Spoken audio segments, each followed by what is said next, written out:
کسی کی نقل کرنے والے نہ بنیں۔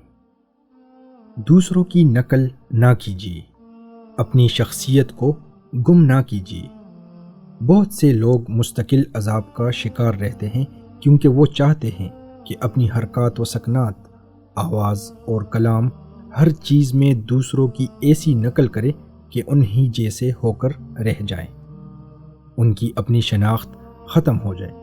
تکلف، تکبر، جلن وغیرہ ان کے روگ ہو جاتے ہیں۔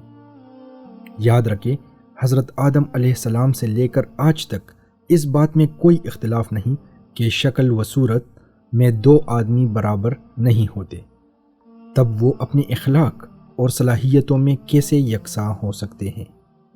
آپ اپنی جگہ بالکل الگ چیز ہیں، تاریخ میں آپ کا کوئی مثل نہیں، نہ دنیا میں آپ کا کوئی ہم شکل۔ آپ زید، عمر وغیرہ سے بالکل الگ ہیں، لہٰذا دوسروں کی تقلید و نقل کی کوشش کیوں کرے؟ اپنی حیت اور کردار کے مطابق چلیے۔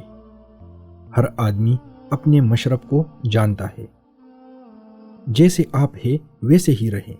آپ کو اپنی آواز، لہجہ اور چال ڈال میں تبدیلی کی ضرورت نہیں ہے۔ قرآن و سنت کی روشنی میں چلیں، تاہم اپنے وجود کی نفی نہ کریں۔ آپ کا اپنا مزہ اور اپنا رنگ ہے، ہم آپ کو اسی رنگ ڈھنگ میں دیکھنا چاہتے ہیں کیونکہ یہ آپ کے لیے فطری ہے، اسی پر ہم آپ کو جانتے ہیں، لہٰذا آپ کسی کی نقل کرنے والے نہ بنیں۔ انسانوں کی طبیعت عالم نباتات جیسی ہے، کھٹے بھی ہیں، میٹھے بھی ہیں، لمبے بھی، پست قد بھی، ایسے ہی انہیں رہنا بھی چاہیے۔ تو جو کیلا ہے وہ ناشپاتی کیوں بنے؟ اس کا جمال اور قیمت تو کیلے پن میں ہے۔ ہماری زبانوں، رنگوں، صلاحیتوں اور طاقتوں کا اختلاف تو اللہ تعالیٰ کی نشانیوں میں سے ہے، ہمیں اس کی نشانیوں کا انکار نہیں کرنا چاہیے۔ مزید اس قسم کی ویڈیوز حاصل کرنے کے لیے ہمارا YouTube چینل سبسکرائب کرنا نہ بھولیے۔